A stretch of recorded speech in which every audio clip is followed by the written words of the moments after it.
but Crystal only muttered something in her sleep, then flopped over onto her belly.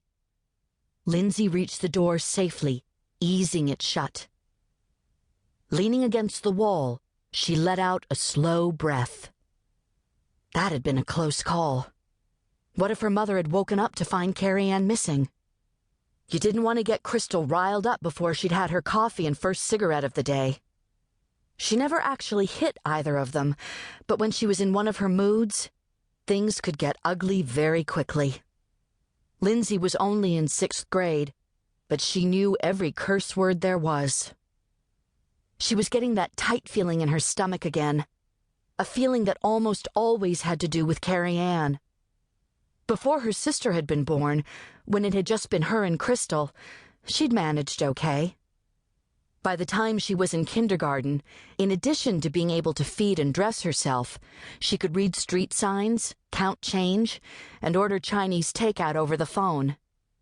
By 3rd grade, she was doing most of the shopping and cooking. She was also well-versed in the facts of life, thanks to her mother's habit of bringing home strange men. Often Lindsay would wake to muffled thumping and moans in the bedroom, or stumble into the bathroom in the middle of the night to find a naked man taking a whiz. She'd grown to accept it, the way other children her age took it for granted that everyone had a mommy and a daddy. Some of the men had been nice. One, a bearded, heavy-set man named Stan, who was a fry cook at the all-night diner where Crystal sometimes caught a bite to eat after work, had shown her how to make a Western omelet. And she'd picked up a few phrases of Spanish from a blackjack dealer named Luis. The summer Lindsay turned 9, Crystal announced that she was taking some time off work. She grew fat, slept even more than usual, and was in a bad mood most of the time. The following winter, she went off to the hospital. A day later, she returned carrying a small, fleece-wrapped bundle. "Meet your new sister," she said, depositing the bundle in Lindsay's arms. Lindsay unfolded a corner of the blanket to reveal a small, scrunched-up face with a pair of bright blue eyes peering from its reddish folds. Eyes that fixed on her like a homing device. She and her baby sister stared at each other for a minute, taking each other's measure. Then the infant stiffened and began to howl, loudly enough to bring old Mr. Huff stumping up from downstairs to see what all the commotion was about. Life hadn't been the same since. Now Lindsay had this whole other person to look after besides herself. And Kerrie Ann was a handful, no doubt about it.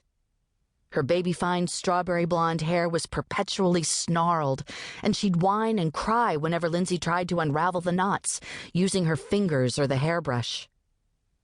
When Kerrie Ann was a toddler, everything she could put into her mouth, dirt, caterpillars, old chewed gum off park benches, once even a poker chip, had gone in one end and out the other. And she'd had every childhood ailment known to humankind, from earaches to allergic rashes to head lice. Plus, she was as slippery as a goldfish.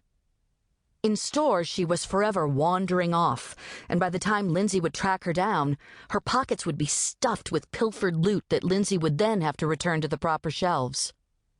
At the park, where Lindsay took her on nice days when it wasn't too hot, her little sister was a blur, streaking down slides and scampering like a monkey over the jungle gym, from which she always had to be pried, wailing in protest when it was time to go home. Once, she'd chased a Mr. Softy truck, crossing a busy street to get to it. She might have been hit by a car, or, if the nice lady who'd brought her back hadn't found her, still been out there roaming the streets, a red-haired menace to society.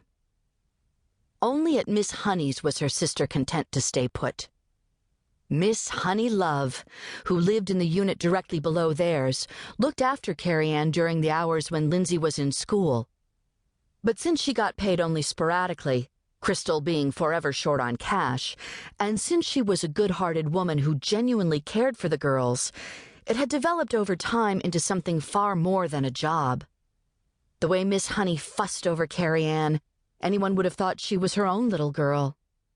And Kerrie Ann was just as devoted to Miss Honi. Lindsay would arrive home from school to find her little